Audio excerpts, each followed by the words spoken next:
I felt a deep sadness for my friend, who was probably still in the Ashford house, still serving the entity that was slowly consuming his consciousness. But I also knew that there was nothing I could do to save him. He had chosen his path, just as I had chosen mine. Michael made his choice, I said.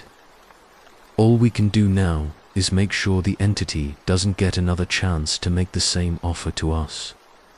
We left Millbrook that night, driving through the darkness toward a new life in a place where cosmic predators couldn't find us. As we passed the Ashford house, I saw Michael standing at an upstairs window, watching us leave with those swirling green eyes. He raised his hand in a gesture that might have been a wave goodbye or a final invitation to return. I didn't wave back. That was 35 years ago. We moved to Oregon, changed our names, built new lives far from the supernatural influences that had nearly destroyed us. My parents lived normal, mortal lives and died natural death. My mother from cancer when I was 28. My father from a heart attack 5 years later. I mourned them properly, the way people are supposed to mourn the dead.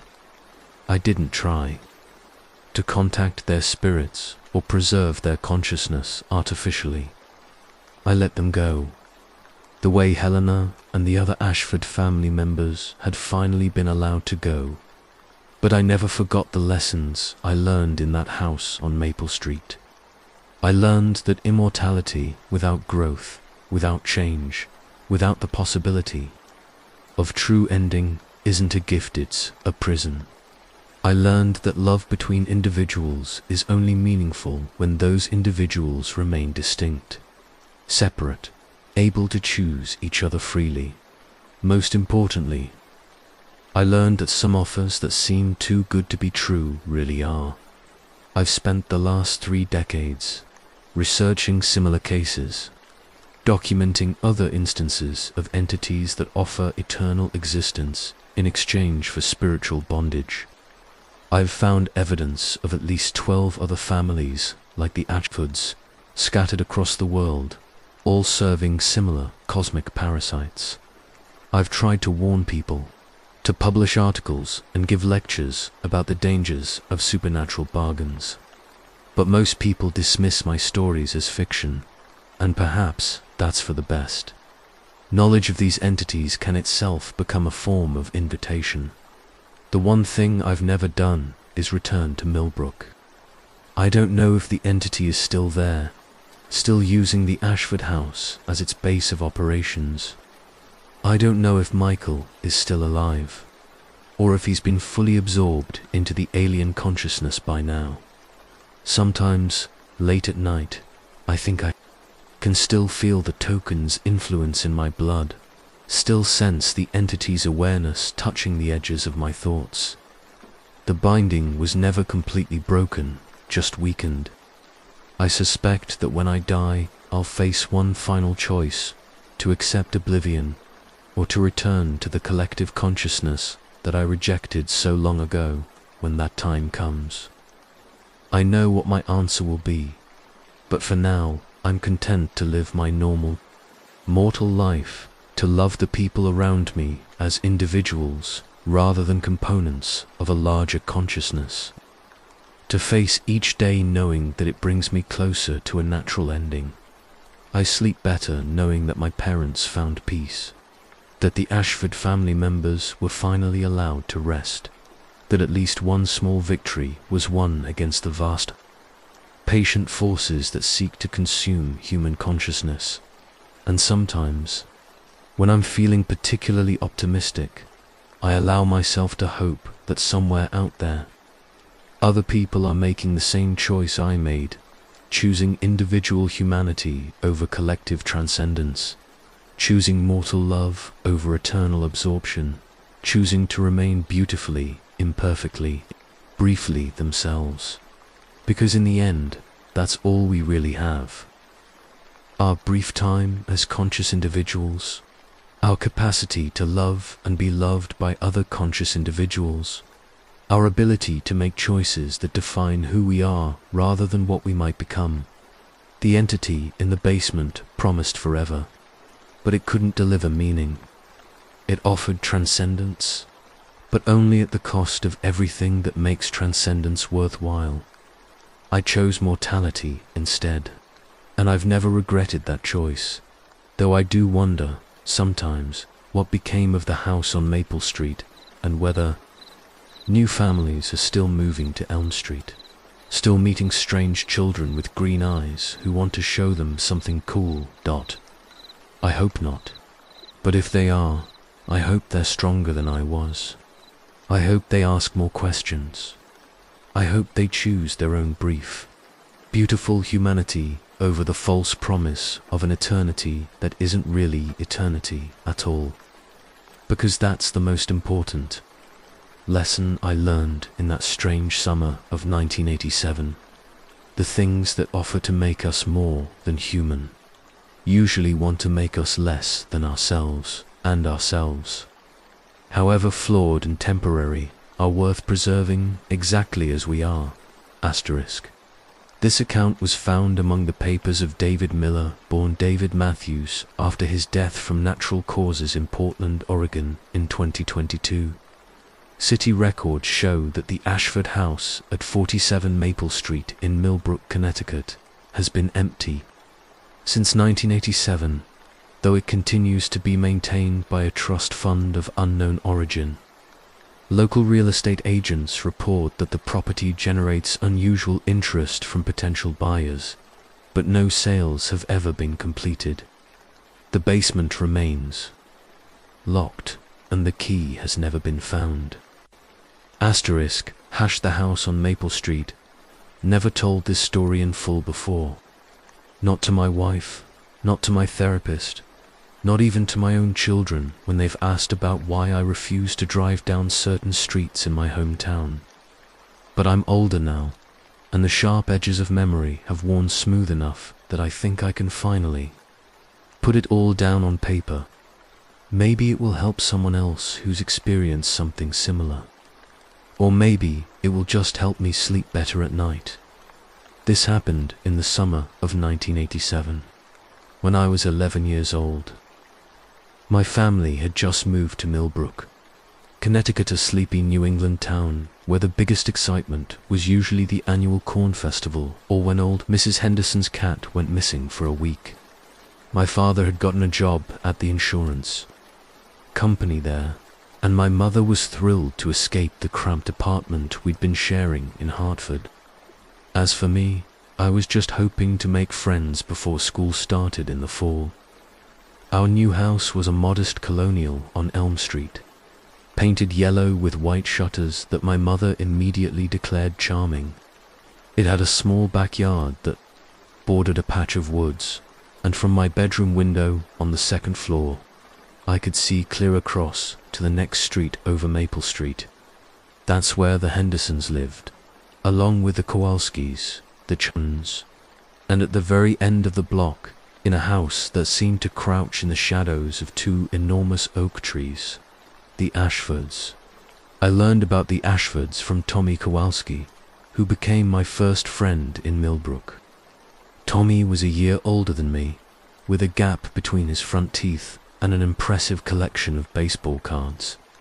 More importantly, he knew everything there was to know about our neighborhood, including which houses to avoid on Halloween and which backyards had the meanest dogs.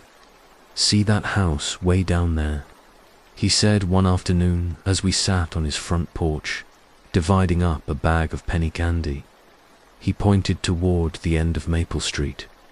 "That's where the Ashfords live. They've got a kid our age, but he's weird." "Weird how?" I asked, unwrapping a piece of chocolate. Tommy lowered his voice conspiratorially. "My mom says he's troubled. Last year, he set fire to the Hendersons' garden shed. And my sister Sarah says she saw him talking to invisible people in his backyard. Plus, his parents never come outside, like ever. The only time anyone sees them is when they're loading groceries from their car into the house. And they do it super fast, like they're afraid someone's watching them. I studied the Ashford house. From where we sat, it was hard to make out details from that distance, but it looked similar to all the other houses on the street's stories. Probably built in the 1950s, with a small front yard and a driveway.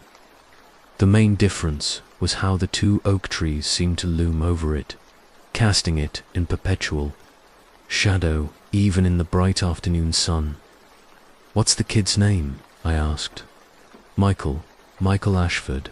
He's going into 6th grade, same as me." Tommy bit into a piece of taffy. "You'll probably see him around, but trust me, don't try to be friends with him. There's something really off about that whole family." I should have listened to Tommy's warning, but I was 11 and I was curious, and I'd always been drawn to the mysterious and unexplained. 2 weeks later, I would encounter Michael Ashford for the first time, and my entire understanding of what was possible in this world would be turned upside down. It happened on a Tuesday morning. My mother had sent me to the corner store to pick up milk and bread, and I was taking the long way home, exploring the streets of my new neighborhood. Maple Street was particularly pretty, lined with mature trees and well-maintained houses, their lawns green and neatly trimmed. I was admiring the Chun's flower garden when I heard a voice behind me. "You're the new kid." I turned around to find a boy about my age, standing about 10 feet away. He had sandy brown hair that looked like it hadn't seen a comb in weeks, pale skin that suggested he didn't spend much time outdoors, and the most unsettling green eyes I'd ever seen. They seemed to look right through me, as if he could see things that I couldn't. "Yeah," I said, shifting the grocery bag from one arm to the other. "I'm David Miller. We moved here from Hartford." "I know," he said. "I'm Michael." I didn't need to ask his last name. This was clearly the mysterious Ashford boy that Tommy had warned me about. Up close, he didn't seem particularly threatening, just quiet and intense, like he was thinking about something far more important than our conversation. "You live down there?" I asked, nodding toward the shadowy house at the end of the block. Michael glanced over his shoulder, then looked back at me. "Yeah, for now. He didn't answer right away. Instead, he tilted his head slightly, as if he was listening to something I couldn't hear. After a moment, he said, "Do you want to see something cool?" Every instinct I had told me to say no, to make an excuse about getting home with the groceries, to follow Tommy's advice and steer clear of this strange boy. But curiosity won out, as it always did. "Okay," I said. Michael smiled for the first time since we'd started talking, but it wasn't a happy smile. It was the kind of smile that suggested he knew a secret that would change everything. "Come on," he said, and started walking toward his house.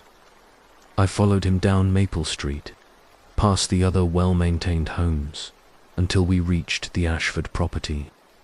Up close, I could see that the house was in decent repair, but there was something indefinably wrong about it. The windows seemed darker than they should have been, even accounting for the shade cast by the oak trees. The front yard, while not overgrown, had an unkempt quality that suggested neglect rather than design. And there was a smell in the air, unpleasant, exactly, but strange, like old books and candle wax and something else I couldn't identify. "My parents aren't home," Michael said as we walked up the front path. "They went to the city for the day." "What's in the city?" I asked. "Doctors," he said simply, and something in his tone suggested I shouldn't ask any follow-up questions. The front door was painted dark green, with a small window at eye level covered by a lace curtain. Michael pulled out a key and unlocked it, pushing the door open and gesturing for me to follow him inside. The moment I stepped into the Ashford house, I knew something was different. It wasn't just the decor, though that was certainly unusual heavy furniture that looked like it belonged in a much older home. Thick curtains that blocked most of the natural light, walls covered with framed photographs that seemed to show the same few people over and over again, spanning decades. It was the atmosphere itself. The air felt heavier inside the house, almost thick, and there was a constant low humming sound that seemed to come from the walls themselves. "Cool house," I said, though I didn't really mean it. "It's been in my family for a long time," Michael said, closing the door behind us. "My great-grandfather built it in 1923. We've been here ever since." I looked around the living room, taking in the old furniture and the dozens of photographs. Many of them showed people in old-fashioned clothes, women in long dresses, and men in formal suits, all posed stiffly for the camera. But what struck me was how similar they all looked. Same pale skin, same green eyes, same serious expressions. "Are these all your relatives?" I asked. "Yeah, going back generations." Michael walked over to the mantelpiece and picked up one of the frames. "This is my great-great-grandmother, Helena. She died in 1954, but she still lives here." I laughed, thinking he was making a joke. "What do you mean, she still lives here?" Michael looked at me with those unsettling green eyes, and I realized he wasn't joking at all. "I mean, she never left," he said. "None of them did. That's what I wanted to show you."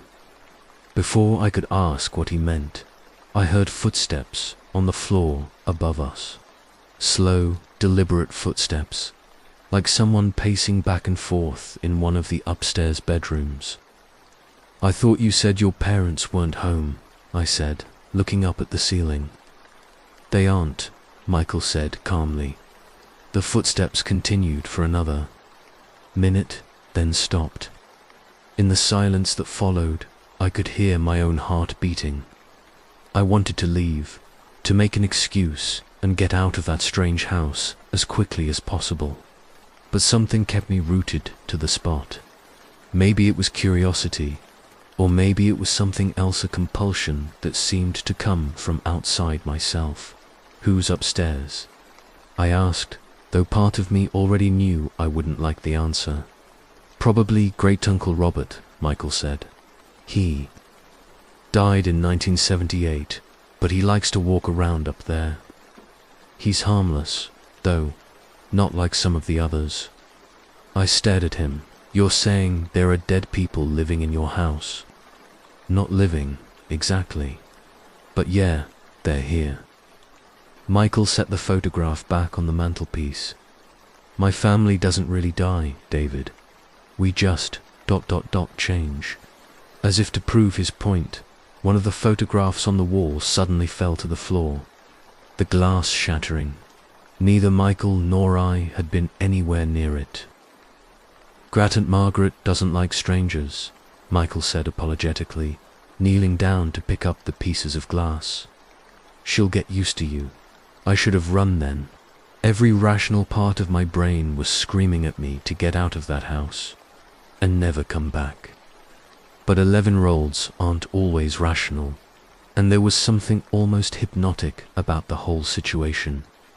It was like being in a dream where everything was strange and impossible, but somehow made perfect sense within the context of the dream itself. How many of them are there?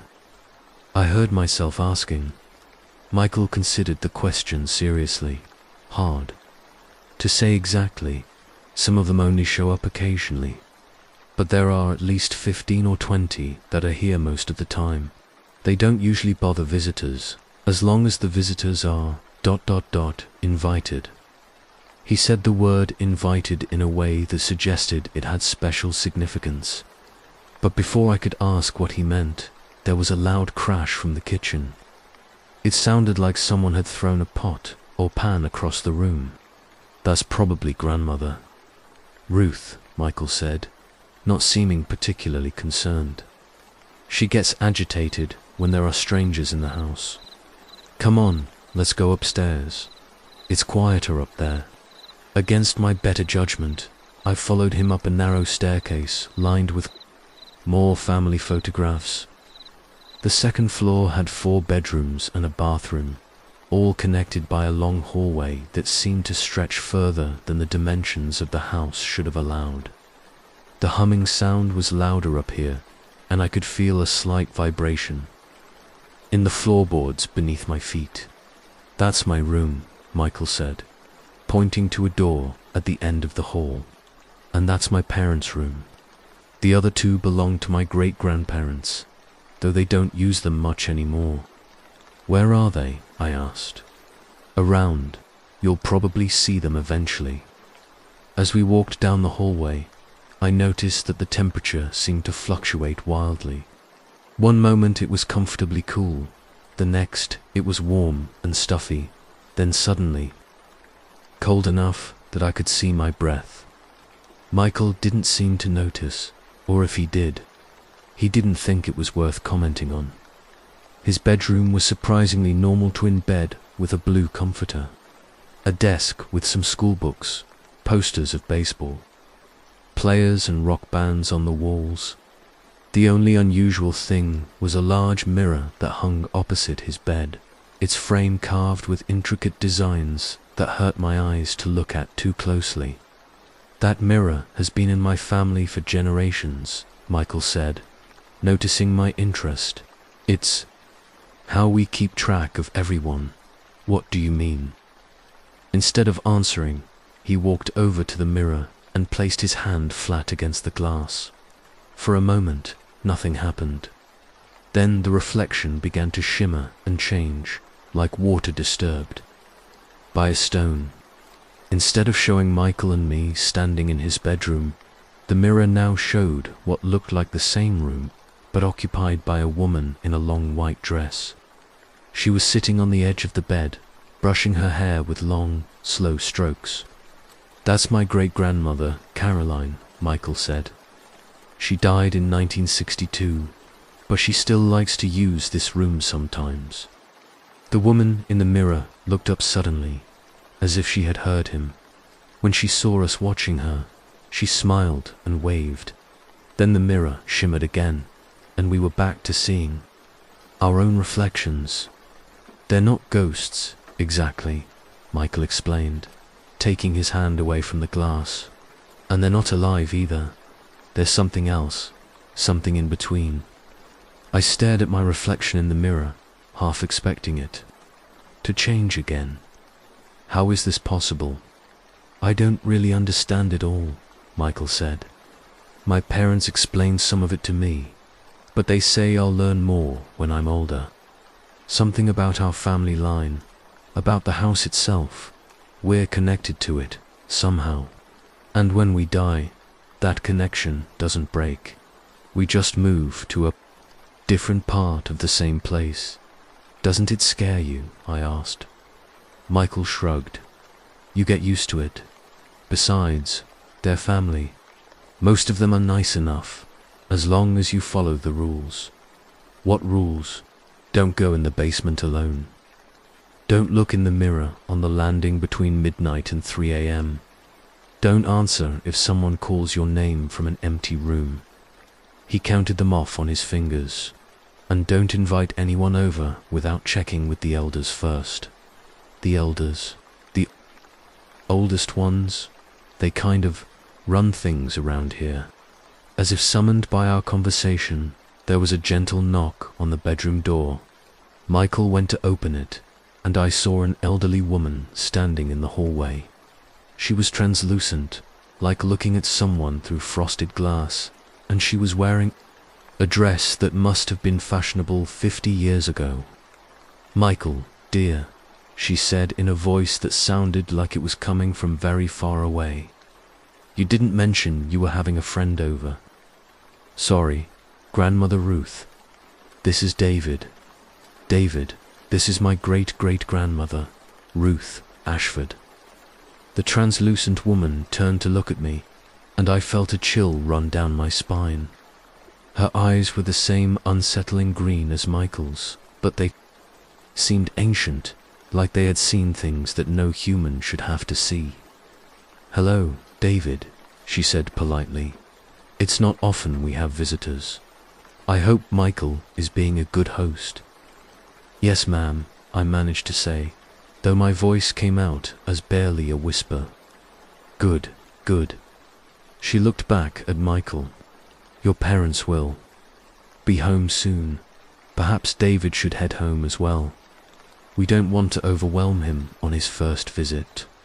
Okay, Grandmother Ruth. The elderly woman smiled at both of us, then simply faded away, like smoke dissipating in the wind. She's right, Michael said.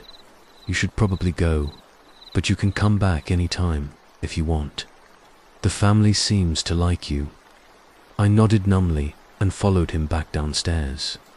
My mind was reeling, trying to process everything I had seen and heard. Part of me was convinced that this was all an elaborate prank, that Michael had somehow rigged the house with hidden speakers and special effects to mess with the new kid. But a larger part of me knew that what I had witnessed was real, impossible though it might be. At the front door, Michael handed me a small object. It looked like a coin, but it was made of some kind of dark metal I didn't recognize, and it was warm to the touch. What's this? I asked. A token, he said. It means you're welcome here. As long as you carry it, the house will recognize you as a friend. I slipped the coin into my pocket, where it seemed to pulse with its own heartbeat. Michael, ... why did you show me all this? He was quiet for a long moment, looking out at the street beyond his front yard. When he finally spoke, his voice was sadder than I expected. Because I think you can see them too, he said. Most people can't, you know. They walk through this house and they don't see anything unusual. But you saw Grandmother Ruth, didn't you? Without me having to point her out. I realized he was right. When the translucent woman had appeared in the doorway, I had seen her immediately, before Michael had even spoken to her. How did you know? I asked. The same way I know a lot of things, he said cryptically. The family has its ways. I walked home in a daze, the strange coin warm in my pocket and my head full of impossible images. That night, I lay awake for hours, staring at the ceiling and trying to convince myself that the whole thing had been a dream. But deep down, I knew it was real. And more than that, I knew I would be going back to the Ashford house soon. I was. Right. Over the course of that summer, I became a regular visitor to 47 Maple Street. Michael and I developed a friendship of sorts, though it was unlike any friendship I had ever experienced. Sometimes we would hang out like normal kids, playing video games, riding our bikes, complaining about our parents. But more often, our time together was spent exploring the supernatural reality of his home. I met dozens of Michael's deceased relatives over those months. There was great-uncle Robert, who had been a jazz musician in the 1940s and still liked to play his trumpet in the early morning hours. There was cousin Sarah, who had died in childhood in 1889 and spent her time drawing elaborate chalk pictures on the sidewalk outside the house. Pictures that would disappear by morning but were somehow still there, visible to those who knew how to look. There was great-grandfather William, who had been a soldier in World War I and could often be found standing at attention in the backyard, still guarding against enemies that existed only in his memory. And there was Aunt Catherine. who had been a seamstress in life and continued to alter and repair clothing for the family, working on a sewing machine that had been broken for 30 years but somehow still functioned perfectly under her ghostly touch. Each of them was different. Some were fully visible, others appeared as translucent figures or shadows, and a few could only be perceived as voices or brief impressions. But they all shared certain characteristics, those distinctive green eyes, an otherworldly knowledge that seemed to extend far beyond their individual experiences, and a profound connection to the house itself. "The house is alive," Michael explained to me one afternoon as we sat in the backyard, watching great-grandfather William march back and forth along the fence line. Not alive like a person or an animal, but alive in its own way. It feeds on our family, and we feed on it. When we die, our life force doesn't leave it, just becomes part of the house's energy. "But why?" I asked. "Why your family? Why this house? It goes back to my great-grandfather, Ezra Ashford. He built this house in 1923, but before that, he was involved in ... other things. Things my parents don't like to talk about." Michael picked at the grass beside him. "Think he made some kind of deal, a bargain that bound our family to this place forever." "What kind of deal?" "I don't know exactly, but I know it has something to do with the basement." This was the first time Michael had mentioned the basement since that initial day when he'd listed the house rules. I had noticed a door near the kitchen that was always kept locked, and I had occasionally heard strange sounds coming from below, not footsteps or voices like the other supernatural activity in the house, but something else. Something that made the walls vibrate and caused the lights to flicker. "Have you ever been down there?" I asked. Michael shook his head. "Not alone. My parents took me down once when I was younger, but they made me promise never to go back without them. They said it wasn't safe." "What did you see?" "I don't really remember. It was dark and there was this ... presence. Something huge and old and hungry." He shivered despite the warm afternoon sun. "My parents said it was sleeping, but that it might wake up if disturbed. That's why I'm not supposed to go down there alone, and why no one else is allowed down there at all." Over the next few weeks, my curiosity about the basement grew into an obsession. I found myself thinking about it constantly, wondering what could be down there that was so dangerous that even a house full of the supernatural dead feared it. I started paying closer attention to the sounds that came from below, trying to discern patterns or meanings in the vibrations and electronic disturbances. It was during this time that I began to notice changes in myself. Small things at first. I started seeing shadows and movement in my peripheral vision, even when I was at home on Elm Street. I would hear whispers in empty rooms, and sometimes I would catch glimpses of translucent figures in mirrors or windows. My parents didn't seem to notice anything unusual, but I was beginning to realize that my time in the Ashford house was affecting me in ways I didn't fully understand. The changes accelerated after I started carrying the token Michael had given me. The small dark coin had become warm and heavier over the weeks, and sometimes I could swear I felt it vibrating against my leg when I kept it in my pocket. One evening, as I was getting ready for bed, I pulled it out to examine it more closely, and discovered that the surface was no longer smooth. Instead, it was covered with tiny symbols that seemed to shift and change when I wasn't looking directly at them. That night, I had my first truly supernatural experience outside of the Ashford house.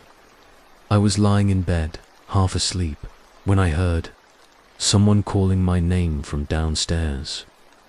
At first I assumed it was one of my parents, But as I listened more carefully, I realized the voice was unfamiliar woman's voice, elderly and refined, calling David ... From what sounded like the living room, I got up and crept to the top of the stairs, but the voice had stopped. The house was quiet except for the sound of my father's snoring from my parents' bedroom. I went back to bed, but sleep was elusive. Every time I started to drift off, I would hear the voice again, sometimes from downstairs, sometimes from the hallway outside my room, always calling my name in that same polite, elderly tone. The next morning, I asked Michael about it. "That would be great-great-grandmother Helena," he said matter-of-factly. "She must have followed you home. Followed me home. Can they do that?" "Not usually. But you've been spending a lot of time at the house, and you're carrying the token. Sometimes the boundary between our place and the rest of the world gets a little blurry. Is that bad?" Michael considered the question seriously. "Not necessarily. But it means you're becoming more connected to the family. My parents should probably know about this." That evening, Michael invited me to dinner with his parents for the first time since I'd started visiting. Mr. and Mrs. Ashford were both pale, thin people with those distinctive green eyes, and they moved through their house with the careful, respectful manner of people who were sharing their space with invisible others. Mrs. Ashford served pot roast and mashed potatoes, and the conversation was surprisingly normal at first. Questions about school, my family, my interests. But as the meal progressed, I became aware that we weren't alone at the table. I could sense others present, watching and listening, though I couldn't see them directly. "Michael tells us you've been experiencing some unusual activity at your own home," Mr. Ashford said as we finished eating. "Yes, sir. I keep hearing someone calling my name." Mrs. Ashford nodded knowingly. "That would be my grandmother, Helena. She's taken a liking to you, which is quite rare. She doesn't usually show interest in outsiders." "Is that why you can see us?" Mr. Ashford asked. "Some people have a natural sensitivity to our kind of existence. Others develop it through prolonged exposure. We're curious which category you fall into." I thought about it. I think I could always see things that other people couldn't. But it's gotten a lot stronger since I started coming here. "That makes sense," Mrs. Ashford said. "The token Michael gave you was designed to attune you to our family's energy. The longer you carry it, the more connected you become." "Connected how?" Mr. and Mrs. Ashford exchanged a glance, and I got the sense that they were communicating in some way I couldn't perceive. "That's what we need to discuss," Mr. Ashford said, finally. "You see, David, our family's condition isn't just about the dead remaining with us. It's about the living becoming part of something larger, something that extends beyond individual existence. I don't understand. The house chooses who joins the family," Mrs. Ashford explained. "Blood relation is one way, but not the only way. Sometimes it selects others people with the right sensitivity, the right ... compatibility." "Are you saying the house wants me to join your family?" "We're saying it's a possibility," Mr. Ashford said carefully. "The fact that you can see our relatives, that Helena has taken an interest in you, that the token has activated in response to your presence, these are all signs that you might be suitable for adoption into our line." "What would that mean?" "It would mean that when you die, you wouldn't truly die," Mrs. Ashford said. "You would become part of the house, like the rest of us. You would exist forever, connected to all the others who have joined the family over the generations. But there would be a price," Mr. Ashford added. "There always is. You would be bound to this place, unable to leave for more than brief periods." And you would need to help maintain the bargain that keeps us all here. What bargain, again? That exchanged glance between them. That's something you would learn about if you chose to join us, Mrs. Ashford said. But the decision has to be yours. The house doesn't force anyone to join the family. It only extends the invitation. I went home that night with my head spinning. The idea of immortality, of never truly dying, was both thrilling and terrifying. I thought about all the Ashford relatives I had met, how they seemed content in their supernatural existence, how they had each other and their shared history. But I also thought about my own family, my own life outside of the strange house on Maple Street. Did I really want to give all that up for a promise of eternal existence as a supernatural being? Over the next few days, I found myself torn between two worlds. At home, I tried to act normal, to focus on the typical concerns of an 11-year-old boy, but the supernatural was calling to me constantly now.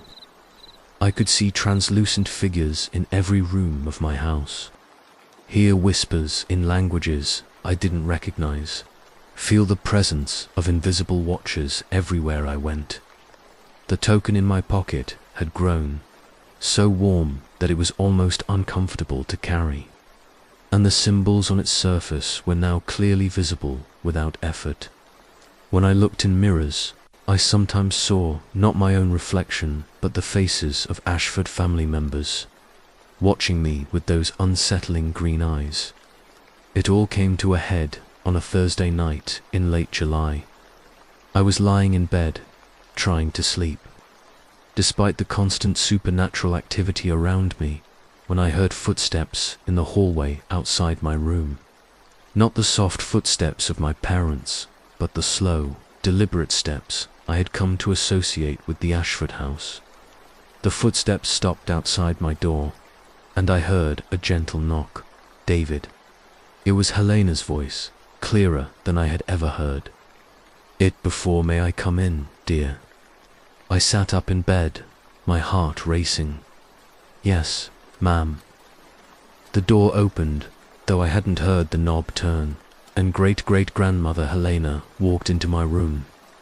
She was more solid than I had ever seen any of the Ashford spirits before, almost fully visible, wearing a long white nightgown and carrying what looked like an old leather journal.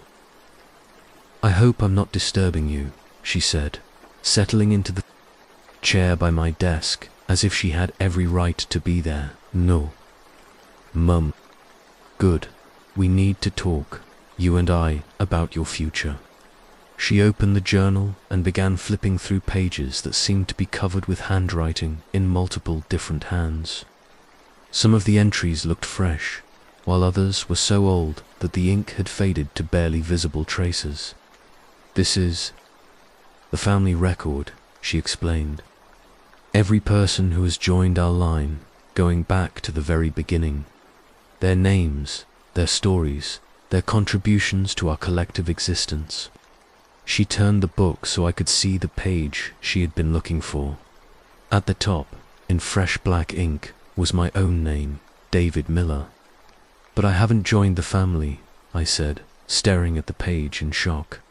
"Haven't you?" Helena smiled kindly. "You've been carrying our token for weeks.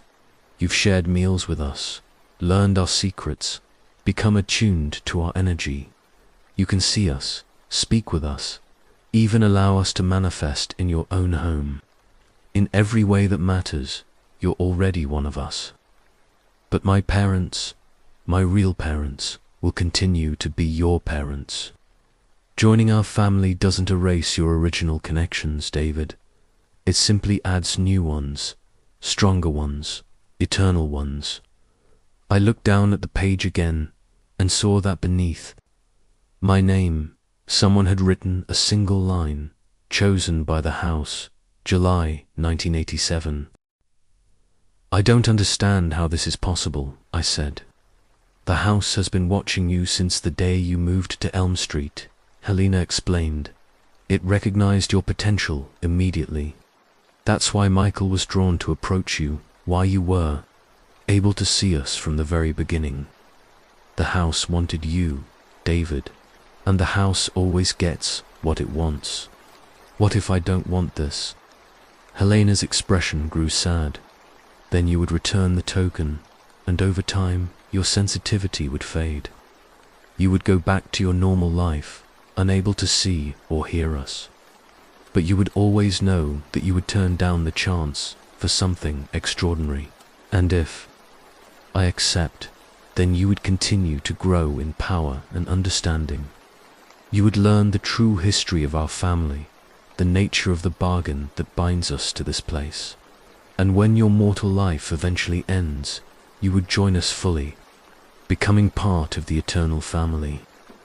I stared at the journal, at my name written in that fresh black ink.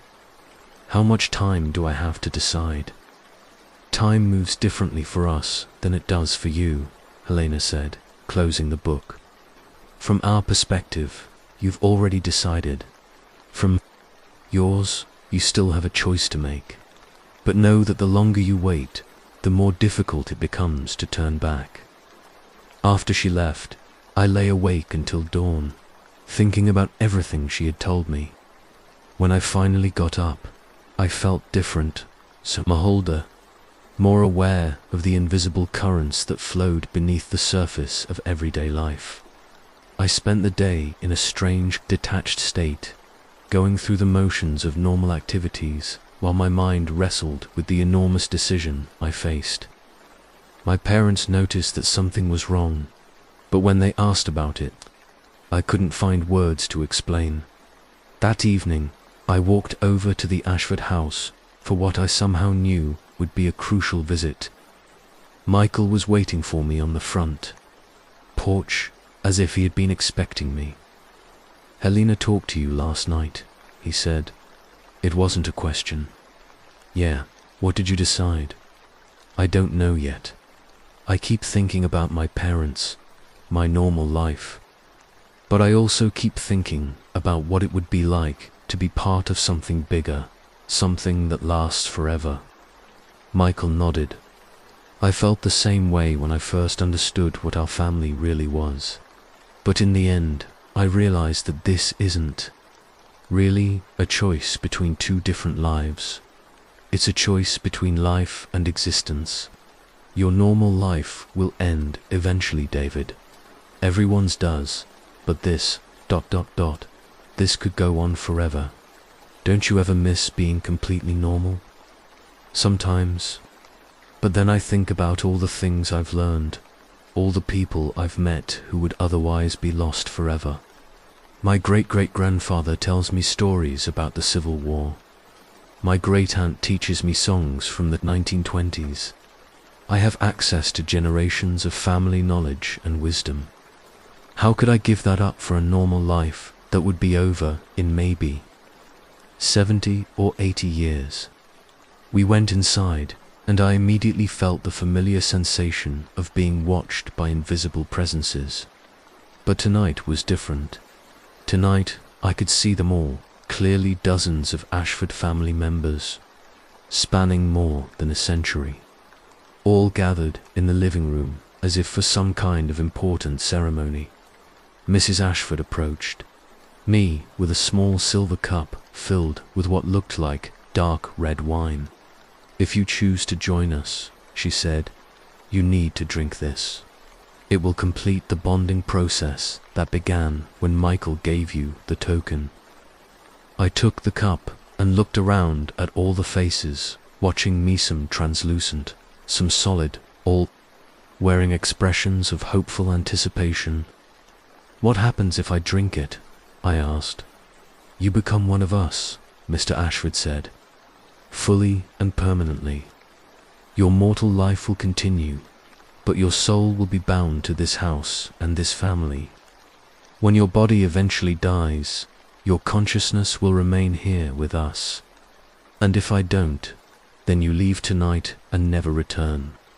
The token will lose its power, and you'll forget most of what you've experienced here. You'll go back to your Normal life.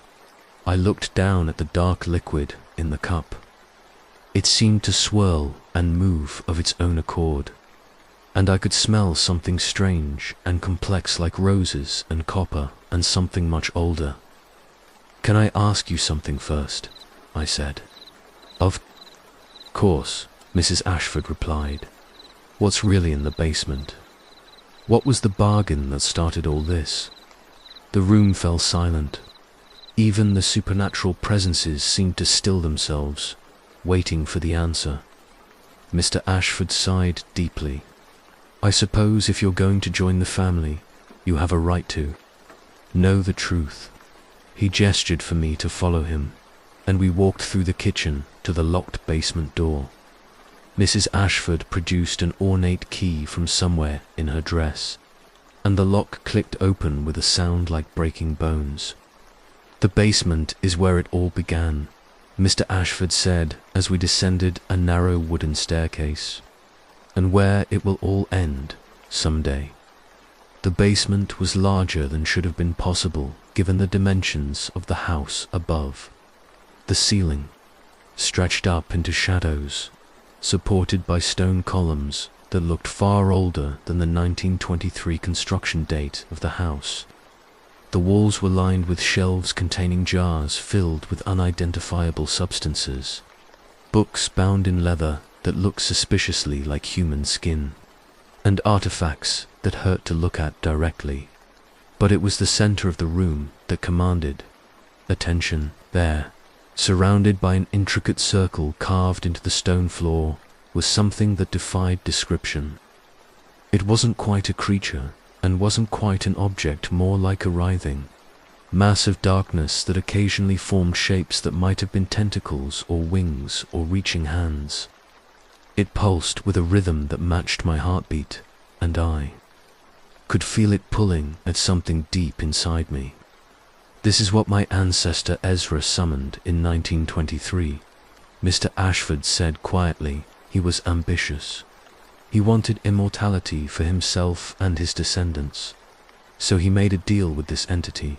"What kind of deal?" I whispered, unable to take my eyes off the shifting darkness. "The entity would grant our family a form of eternal existence, but in return we would serve as its anchors to this world.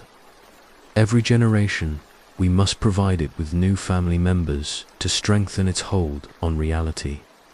And eventually, when it has gathered enough power, it will break free from this basement and claim the entire world." I felt sick. "You're saying I would be helping to bring about some kind of apocalypse?" "Not apocalypse," Mrs. Ashford corrected gently. "Transformation. The entity doesn't want to destroy the world. It wants to remake it in its own image. A world where death is meaningless, where consciousness can exist in many forms, where the barriers between dimensions are thin. A world where everyone could be like us," Michael added. "Isn't that better than letting people just die and disappear forever?" I stared at the writhing mass in the center of the circle. As I watched, it began to take on a more defined shape, something almost humanoid, with too many arms and eyes that seemed to look directly into my soul. "Hello, David," it said, and its voice was like the sound of leaves rustling in a graveyard. "I have been waiting to meet you. You, ... you can talk. I can do many things. I am older than your species, older than your son. I have watched civilizations rise and fall, and I have learned to appreciate the brief, beautiful flame of mortal consciousness. That is why I made my bargain with Ezra Ashford, not to destroy that flame, but to preserve it forever, by turning everyone into ghosts." The entity's laugh was like wind through broken glass. "Not ghosts. Something far more wonderful. You have experienced just the smallest taste of what is possible, David. The ability to see beyond the veil, to communicate with those who have passed on, to exist in multiple states simultaneously. Imagine if everyone had such gifts. But they don't get to choose, do they? When you break free, you'll just change everyone whether they want it or not. Choice is an illusion, young one. Did you choose to be born? Did you choose your parents? Your genetics, your place in history? The only real choice is whether to embrace transformation or resist it. And resistance, as you will learn, is futile. I felt the token in my pocket growing hot, almost burning against my skin. The symbols on its surface were glowing now, visible even through the fabric of my jeans. The token recognizes its master, the entity said with satisfaction. You are already mine, David, whether you drink from the cup or not. The only question is whether you will serve willingly or unwillingly. That's not true, I said, though I wasn't sure I believed it. I can still leave. I can still choose a normal life. Can you? The entity gestured with one of its many arms, and suddenly the basement was filled with images like watching a movie projected on smoke. I saw myself going home that night, trying to forget about the Ashfords, attempting to return to normalcy. But in every image, the supernatural followed me. Dead relatives appeared in my bedroom, whispering secrets and promises. Objects moved by themselves around my house. My parents began to notice the strange activity, grew frightened, sought help from doctors and psychiatrists who could offer no explanations. The images shifted, showing me growing older, carrying the curse of supernatural sight everywhere I went. I saw myself unable to maintain relationships because I could see the ghosts that surrounded everyone. I saw myself driven to madness by voices and visions that no one else could perceive. I saw myself dying alone, haunted and broken, with nothing to show for my suffering. That is the fate of those who reject my gift, the entity said as the images faded. Not freedom, but a lifetime of torment, followed by true death, the complete cessation of existence. Is that really what you prefer to eternal life among loving family?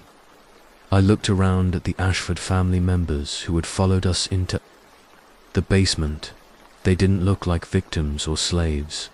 They looked content, purposeful, connected to something greater than themselves.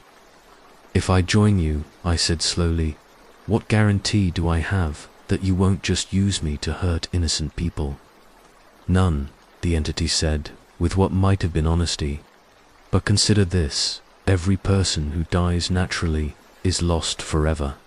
Every memory, every experience, every moment of love and creativity and wonder gone as if it never existed, is. Preserving that consciousness not worsen, disruption to the status quo. I thought about my grandmother, who had died the year before.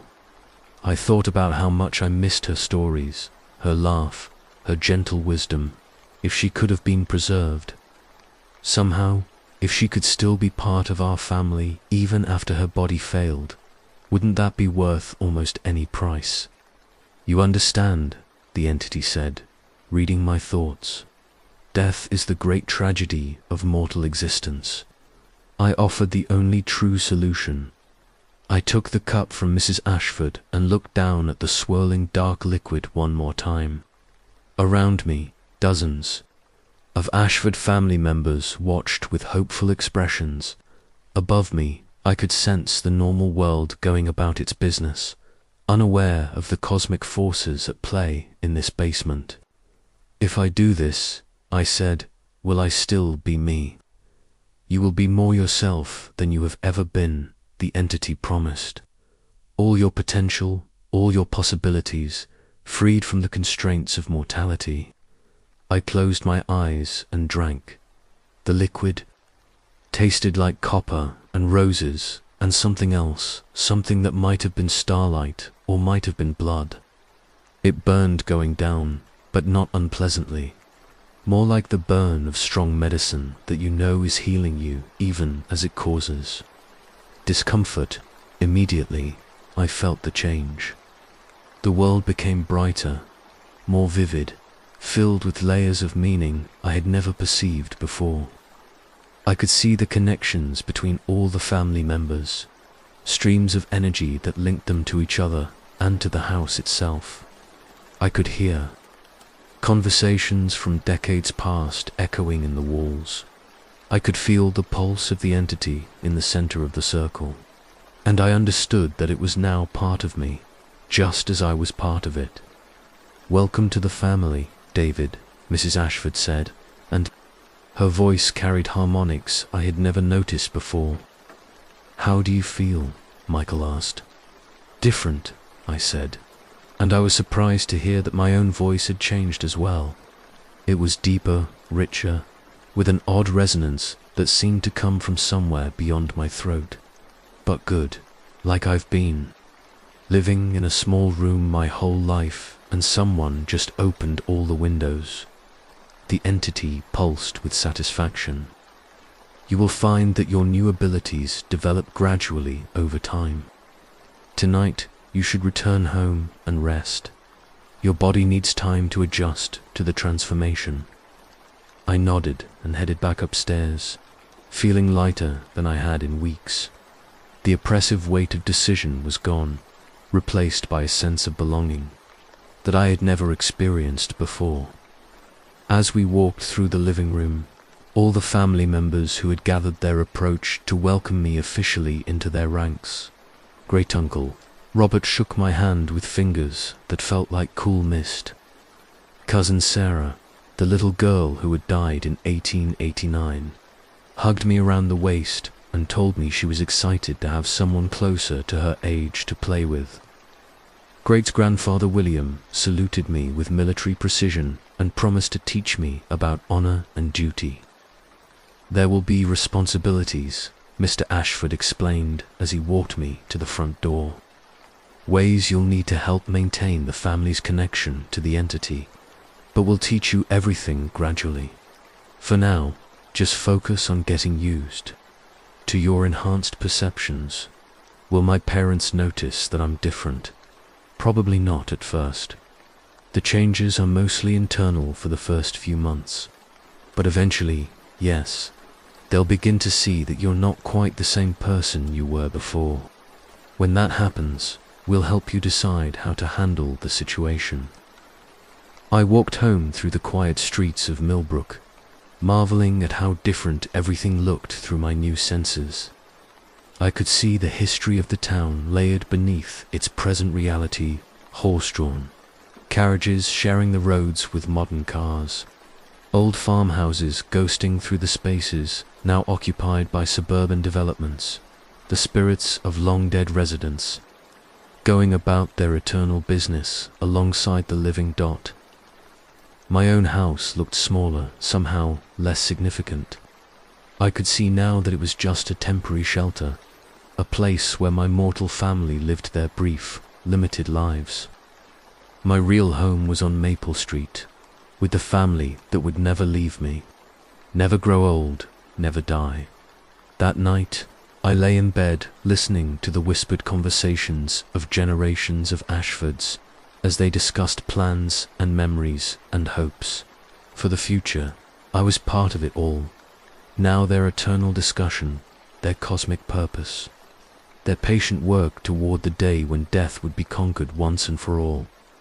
I should have been frightened.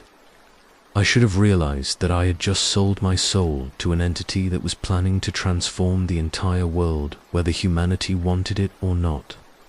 I should have understood that I was now complicit in a plan that would ultimately eliminate human free will and replace it with something alien and vast. But all I felt was peace.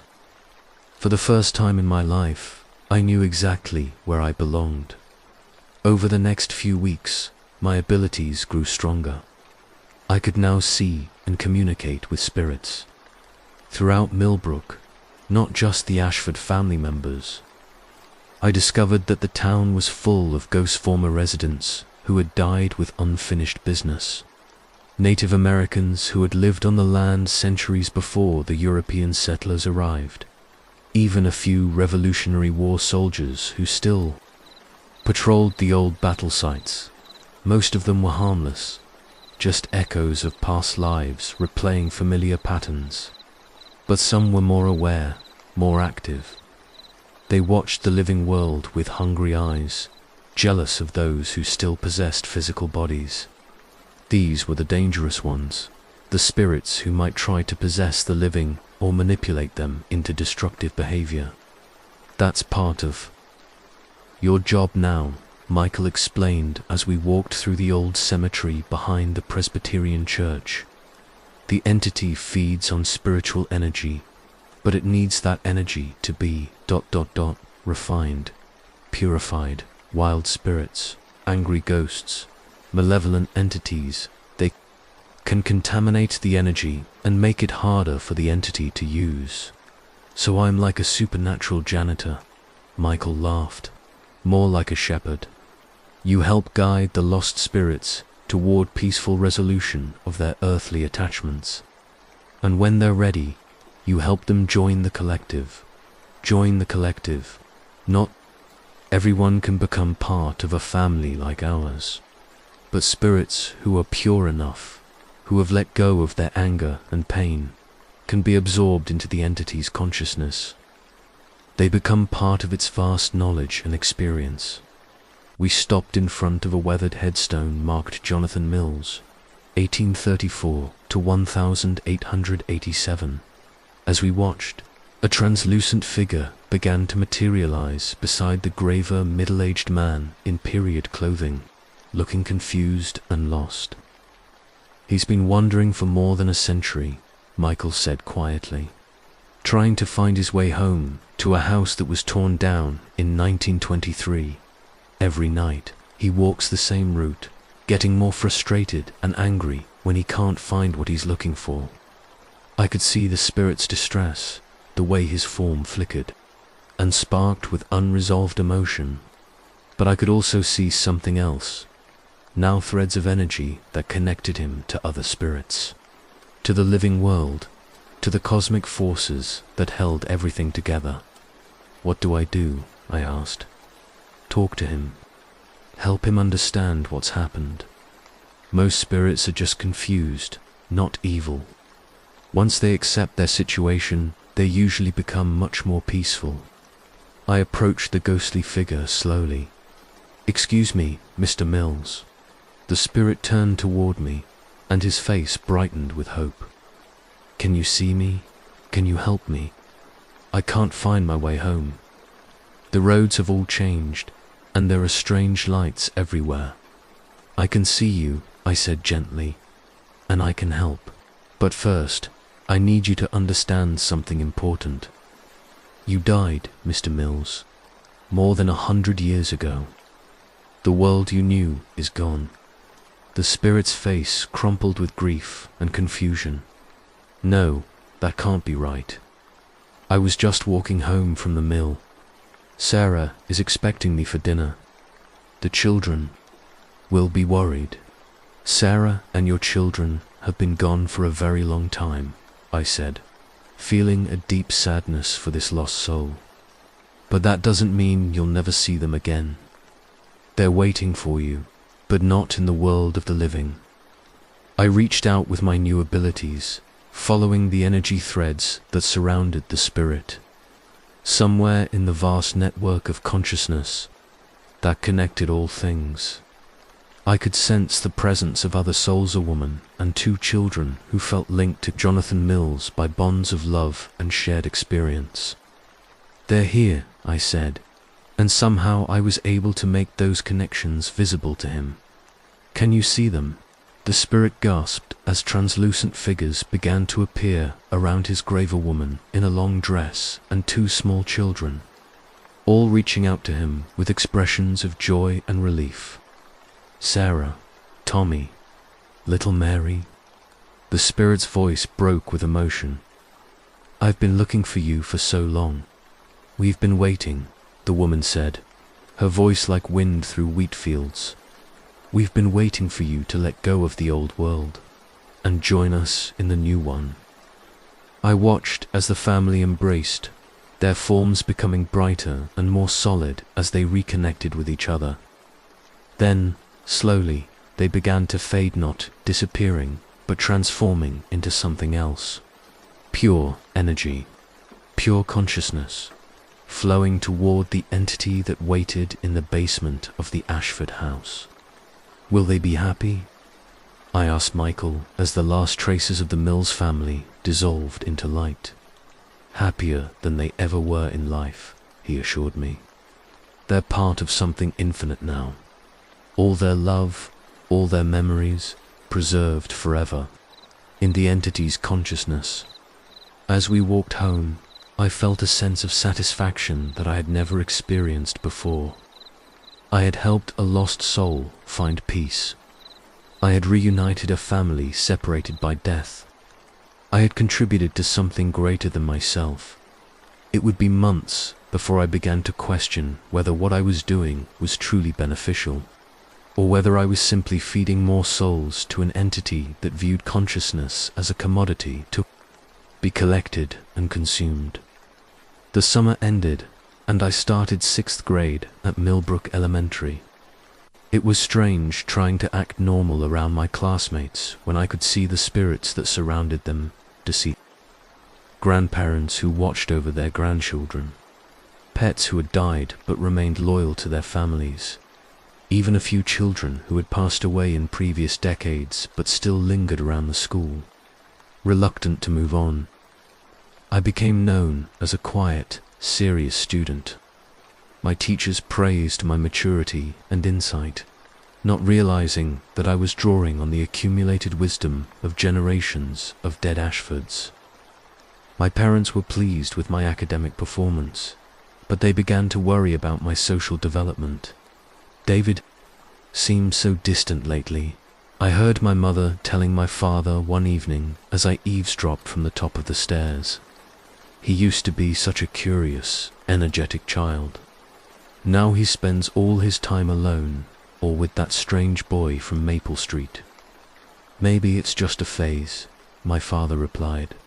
Moving to a new town, starting at a new school, that's a lot of adjustment for a kid his age. If only they knew, I thought. If only they understood that their son was no longer fully human, that he was connected to forces beyond their comprehension, that he was helping to prepare for a transformation that would reshape the entire world. But they couldn't know. Not yet. According to Mrs. Ashford, my parents would need to be prepared before they could be told the truth about my new nature. That preparation involved gradually exposing them to supernatural phenomena, helping them develop some measure of sensitivity to the spirit world, and ultimately offering them the same choice that had been offered to me. Not everyone can join. The family, she explained during one of our evening conversations, but those who are close to existing family members often develop the necessary compatibility over time. Your parents love you deeply, David. That love creates a connection that the entity can use to extend its influence. I wasn't sure how I felt about the idea of my parents being drawn into the Ashford family's supernatural existence. Part of me wanted to protect them from what I was becoming involved in, but another part that was growing stronger every day, believed that sharing the gift of eternal consciousness with them would be the greatest kindness I could offer. As autumn turned to winter, strange things began happening in my families. House objects would move slightly when no one was looking. The temperature would fluctuate unexpectedly. Electronics would malfunction in ways that defied explanation. My parents initially attributed these phenomena to the house settling or problems with the electrical system, but as the incidents became more frequent and more obviously supernatural, they began to grow concerned. David, my mother asked me one evening after we had all heard footsteps in the attic, despite the fact that no one had been up there, "Have you noticed anything unusual about our house lately?" I pretended to think about it. What do you mean? Strange sounds. Things not being where we left them. Cold spots that don't seem to have any explanation. Maybe we have ghosts, I said with a carefully constructed tone of childish curiosity. My mother laughed nervously. Don't be silly, honey. There's no such thing as ghosts. But I could see in her eyes that she wasn't entirely convinced of that statement anymore. The supernatural activity in our house intensified over the following weeks. My parents began finding doors open that they were certain they had closed. Food would disappear from the refrigerator overnight. The television would turn on by itself, always tuned to old movies from the 1940s and 1950s. I knew what was happening. Of course, the Ashford family members were slowly introducing themselves to my parents, preparing them for the eventual revelation of my transformation. Great Aunt Margaret particularly seemed to enjoy rearranging my mother's kitchen, while Great Uncle Robert had taken to playing his trumpet in our basement during the early morning hours. We should call someone, my father said one morning after, finding all of our family photographs arranged in chronological order on the dining room table, something none of us remembered doing. A priest, maybe, or, I don't know, some kind of expert in this sort of thing. What sort of thing? My mother asked. Hauntings, paranormal activity, whatever you want to call it. I felt a surge of panic. If my parents brought in outside help, if they involved people who might try to drive away the Ashford spirits, it could complicate everything. The entity needed my parents to develop sensitivity gradually, naturally. External interference could disrupt that process. Maybe we should wait, I suggested. See if it gets worse before we do anything drastic. My parents looked at me with surprise. Aren't you scared, David? My mother asked. Not really, I said, honestly. Whatever's happening doesn't feel dangerous.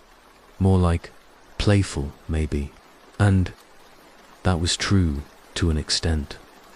The Ashford family members were being careful not to frighten my parents too badly.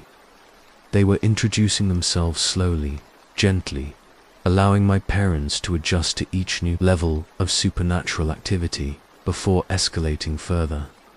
But I was beginning to understand that this gradual introduction was just the first phase of a much larger plan.